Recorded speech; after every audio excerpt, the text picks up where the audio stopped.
నాగేంద్ర గారు ఇవన్నీ హాస్టల్స్ అండి. అవును మేడం. Wow, ఇక్కడ నుంచి తెలుస్తోంది మంచి Boys hostels. మెయింటెనెన్స్ అని. Yes, ma'am. ఒకసారి జస్ట్ చెక్ Yes, చేయొచ్చా? done, madam, done.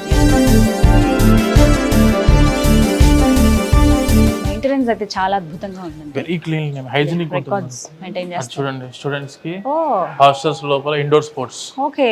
8 ball pool game, badminton, table tennis. Table tennis అన్నీ ఉన్నాయి. రిలాక్స్ అవుతున్నారు.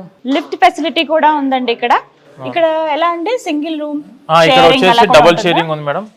డబుల్ షేరింగ్, ట్రిపుల్ షేరింగ్ రెండు ఉన్నాయి. Okay. AC non AC AC non AC రెండు ఉన్నాయి. ఆప్షన్స్ ఉన్నాయి. ఇది వచ్చేసి lounge. Yeah. Students evening time లో అలా గ్రౌండ్ కి వెళ్ళి చిట్ చాట్ చేసుకోవచ్చు, లేదంటే లాంజ్ లో కూర్చొని టైం ఇప్పుడు పేరెంట్స్ ఎవరైనా వచ్చినా కూడా దే కెన్ వెయిట్ హియర్ మాట్లాడొచ్చు కదా. 100% చూసుకోవచ్చు, వెయిట్ చేయవచ్చు, రూమ్స్ చూసుకోవచ్చు, వాళ్ళకి ఓకే అనుకున్న తీసుకోవచ్చు, వాళ్ళు డిపెండింగ్ ఆన్ ది చాయిస్. ఇటువైపు అంతా కూడా బాయ్స్ హాస్టల్స్ అండి. వరుసగా మొత్తం 6 ఉన్నాయి మేడం. 6 boys hostels. సో ఒకటి గమనించొచ్చండి, విత్ ఇన్ ద క్యాంపస్ లోనే మనం ఒకవైపు అంతా బాయ్స్ హాస్టల్ ఉంటుంది, అటువైపు మొత్తం కూడా గర్ల్స్ హాస్టల్ ఉంది. గర్ల్స్ హాస్టల్ ఉంది.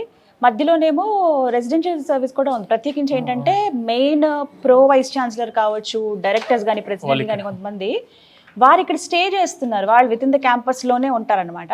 మంచి ఫెసిలిటీస్ ఉన్నాయి, అందరికీ సమానంగా ఉంటుంది, వీళ్ళకి ఎక్కువ వీళ్ళకి తక్కువ అన్నట్టుగా కాకుండా.